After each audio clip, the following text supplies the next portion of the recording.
Hi, just going to say one quick joke for you and I'll talk about other things. A man takes his Rottweiler to the vet. My dog's cross-eyed. Is there anything you can do for him? Well, says the vet, let's have a look at him. So he picks up the dog, examines his eyes and then checks his teeth. Finally he says, I'm going to have to put him down. What? Because he's cross-eyed? No, says the vet, because he's really heavy.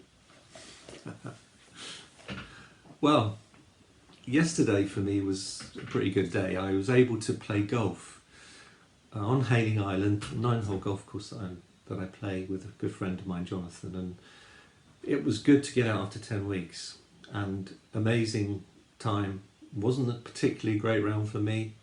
I lost 2 balls, but it made me realise the extent of power that you have over a little thing like this, which is a golf ball.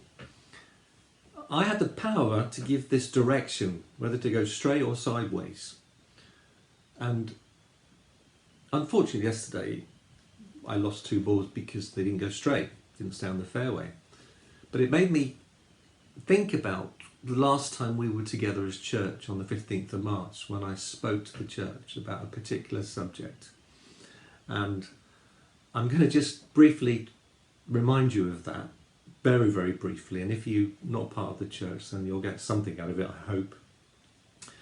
I talked about the imagery that there is in James 3, the book of James. James talks about a bit in the mouth of a horse. And I use the reference of a dressage horse. If you've ever seen dressage, it's quite amazing. The ability of the rider to control a horse in dressage is amazing. It's like horse ballet. It's like the horse is bouncing around so tenderly, and yet that's all controlled by the bit in the mouth of a horse. Such a small thing is controlling such a big horse. And also James uses the imagery of a ship.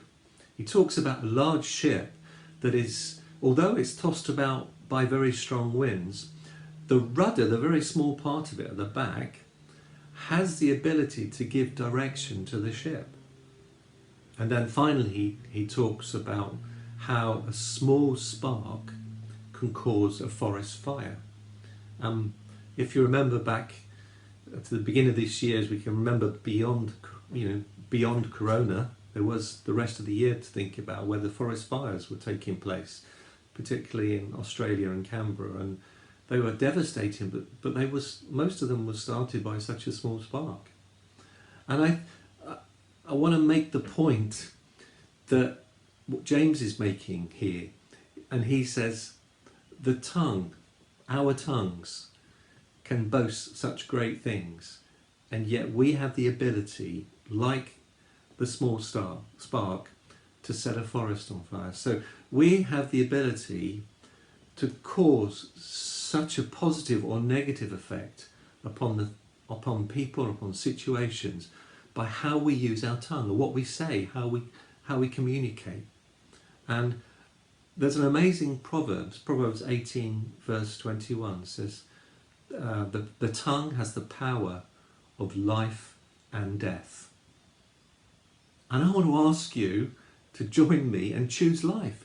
Choose your words, your tongue, to contain such power of life, to speak kindness, to share love, to talk good things about things that are happening in this time, to actually honour and say good things about our politicians, about our leaders, about our friends, about maybe people we don't like, but let's begin to use our tongues in a very positive way, because they have such a positive effect. They may be small, but they're powerful.